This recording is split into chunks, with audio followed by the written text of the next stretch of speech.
ఏర్పడినటువంటి చెట్టు మారేడు చెట్టు. అందుకే ఆ చెట్టుకి పండినటువంటి కాయ పేరే శ్రీఫలము. మారేడు చెట్టు యొక్క గొప్పతనం ఏమిటో తెలుసా అండి? సృష్టిలో పువ్వు పువ్వుయకుండా కాయ కాస్తుంది. పువ్వు ఉండదు మారేడు చెట్టుకి. మారేడు పూలు మీరు ఎప్పుడైనా చూసారా? మారేడు పూలు ఉండవు. మారేడు తిన్నగా కాయ కాసేస్తుంది.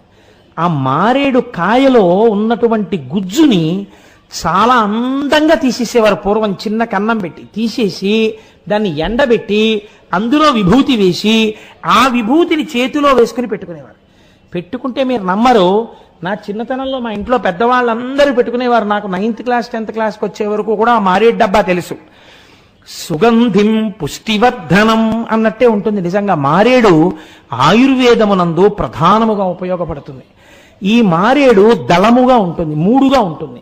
అందుకే త్రిదళం త్రిగుణాకారం అని పిలుస్తాం. త్రియాయుషం త్రిజన్మ పాప సంహారం ఏకబిల్వం శివార్పణం.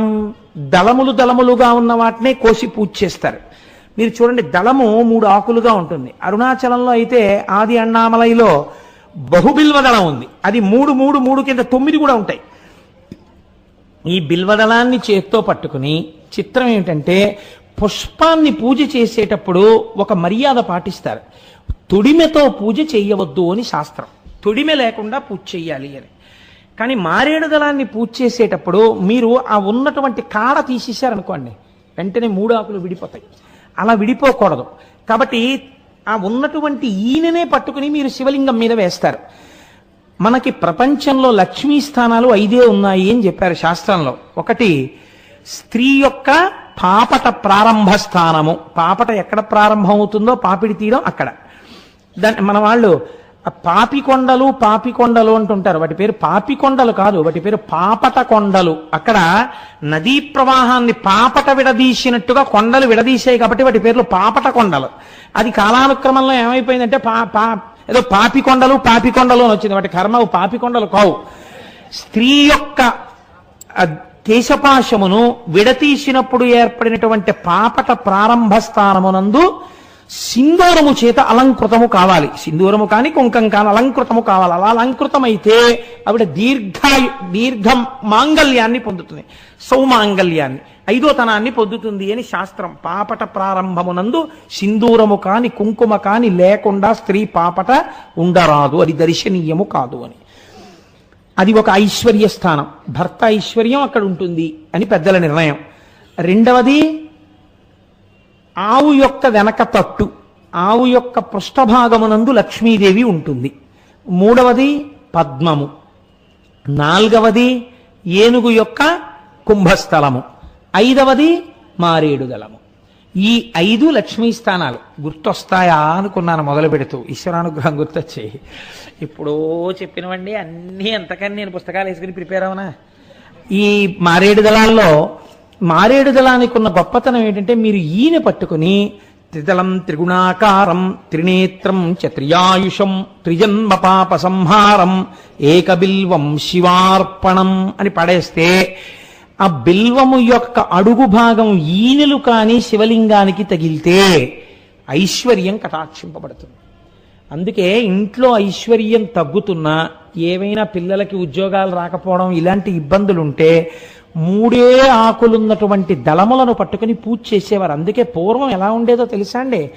శివాలయానికి వెళ్ళి శివలింగార్చన చేయడం కాదు. మీరు ఒక నదీ స్నానం చేస్తే నది ఒడ్డున శివలింగం ఉంటుంది. మీరు అందుకే చూడండి, అందరూ అంతరాలయంలోకి వెళ్ళి పూజ చేయగలుగుతారు, చేయలేకపోతారు. అందుకే మీరు హరిద్వార్ వెడితే మీరు స్నానం చేయగానే శివలింగాలు ఉంటాయి. కాశీ వెడితే స్నానం చేయగానే శివలింగాలు ఉంటాయి. మీరు ఇలా స్నానం చేసి మీరు ఇలా అక్కడే ఉన్న గంగ చెంబులో నీళ్లు తీసుకెళ్లి అలా శివుడి మీద పోసేస్తే చాలు. ఒక్క త్రిదళం త్రిగుణాకారం అంటూ ఇలా వేస్తే చాలు. వెంటనే ఈశ్వరుడు అంటట త్రియాయుషం. బాల్యము, యవ్వనము, కౌమారము మీ 3టిని నువ్వు చూస్తావు. అంటే వార్ధక్యంలో ఉంటే కదా చూడడం. కాబట్టి ఆయుర్దాయము పూర్తిగా ఉంటుంది. 2 3 గుణములకు అతీతుడవుతాడు. ఈయన శివలింగానికి తగిలితే ఐశ్వర్యం, శివలింగం మీద బోర్లా పడితే జ్ఞానం. జ్ఞానం అంటే ఏమిటండి? విశ్వం పశ్యతి కార్యకారణతయా స్వస్వామి సంబంధత అంటారు శంకరాచార్యుల వారు. జ్ఞానము అంటే యథార్థమైన వస్తువు గోచరమగుట. యథార్థమైన వస్తువు గోచరం అవడానికి భగవద్ అనుగ్రహం ఉండాలి.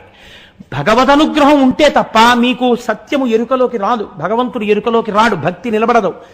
భక్తి నిలబడడానికి కూడా భక్తే కారణం. కాబట్టి ఇప్పుడు ఆ జ్ఞాన ప్రసరణము కలగడానికి మారేడు దళం శివలింగం మీద బోర్లా పడితే జ్ఞానసిద్ధి కలుగుతుంది. ఇంత శక్తి కలిగినది కాబట్టే దానికి శ్రీ సూక్తంలో చెప్తాం, అలక్ష్మీర్మేనస్య తాం త్వాం రుణే. అమ్మా, అలక్ష్మిని దరిద్రమును పోగొట్టెదవుగాక. త్రిగుణం, సత్వము రజస్సు తమస్సు, సత్వము రజస్సు తమస్సు, కాసేపు శాంతం, కాసేపు కోరిక, కాసేపు నిద్ర, ఈ మూడే. లేకపోతే జాగృత స్వప్న సుషుప్తి, లేచి ఇంద్రియాలతో పనిచేయడం, లేకపోతే నిద్రపోతుండడం, స్వప్నాలు కంటూ ఉండడం, లేకపోతే సుషుప్తి, గాఢ నిద్రలో ఉండడం, ఈ మూడే. మనిషికి ఉండేవి 3 అవస్థలు, 3 గుణాలు. 4వ దానిలోకి వెళ్ళడు. 4వది తురీయము. తురీయమే జ్ఞానావస్థ. ఆ తురీయములోకి వెళ్ళగలిగిన స్థితి దేని వల్ల వస్తుంది? శివలింగాన్ని మారేడు దళాలతో పూజ చేసినటువంటి వారికి వస్తుంది.